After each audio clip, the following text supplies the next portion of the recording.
अध्यक्ष महोदय, खऱ्या अर्थाने हा प्रश्न खरं तर विचारलाय जालना जिल्ह्यातील अंत्योदय अन्न सुरक्षा योजनेपुरता।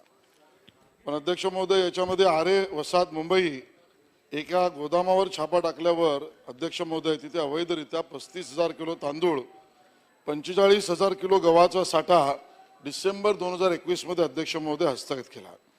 अध्यक्ष महोदय, हा कार्यकाल आपण लक्षात घ्या। माननीय मंत्री महोदय सुद्धा उत्तरामध्ये त्यांनी कारवाई केली असं म्हटलंय आणि अध्यक्ष महोदय उत्तरामध्ये कारवाई काय केली असं म्हटलंय तर गुन्हा नोंद क्रमांक 69/2021 हा 18/12/2021 ला गुन्हा नोंदवण्यात आला। अध्यक्ष महोदय, अशा पद्धतीचं उत्तर आहे। अध्यक्ष महोदय, या सगळ्या घटनेमध्ये जो कार्यकाल आहे तो अतिशय महत्त्वाचा आहे। याचं कारण अध्यक्ष महोदय, आपल्या सगळ्यांना माहिती आहे की 1.5-2 वर्ष कोरोनाच्या काळामध्ये अध्यक्ष महोदय सामान्य माणूस आणि विशेषतः त्यामध्ये गरीब कुटुंबातली लोक तर अतिशय त्यांची हालाकीची परिस्थिती होती आणि अध्यक्ष महोदय त्या हालाकीच्या परिस्थितीमध्ये केंद्र सरकारच्या योजनेत खऱ्या अर्थाने अंत्योदयातून सगळ्यांना मोफत राशन मिळण्याची सुद्धा ही त्या ठिकाणी सोय करण्यात आली अध्यक्ष महोदय।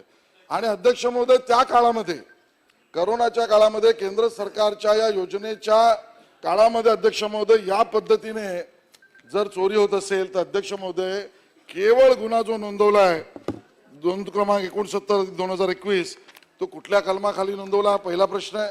दुसरा प्रश्न अध्यक्ष महोदय, याची व्याप्ती आणि गांभीर्य या कार्यकालामुळे वाढतं आणि त्यामध्ये सहभागी असलेले अधिकारी असू शकतात, अन्य काही लोक असू शकतात, त्यामुळे याच्यात संघटित गुन्हेगारी झाली आहे का हा दुसरा प्रश्न आहे।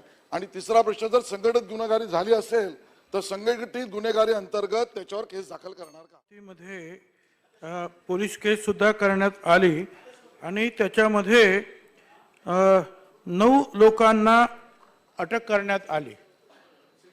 9 लोकांना अटक करण्यात आणि त्याच्यामध्ये जे गाडी ती सुद्धा सीज करण्यात आली, ट्रक। त्याच्यानंतर तो गाडीचा मालक त्याच्यावर सुद्धा कारवाई करण्यात आली, जे नेले त्यांच्यावर सुद्धा कारवाई करी पोलिसांनी पूर्णपणे जे आहे याची छाननी करून त्याच्यावर जे आहे हे आरोपपत्र वगैरे सगळं जे आहे तयार केलेलं, त्याची कॉपी सुद्धा मी तुम्हाला देऊ शकतो।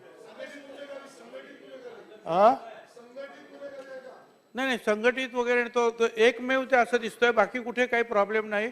आणि त्याचे जे आहेत आपण सगळ्यांना अन्नधान्य वगैरे जे आहेत कुठेही कोणाला काही मिळालं नाही अशी काही तक्रार नाही। सगळ्यांना आपण जे आहे एसेन्शियल कमोडिटी ॲक्ट खाली 3, 7, 8 आणि पीडीएस कंट्रोल ऑर्डर खाली 1966 याच्या खाली आपण त्याच्यावर गुन्हे नोंदवण्यात आलेले आहेत। सन्माननीय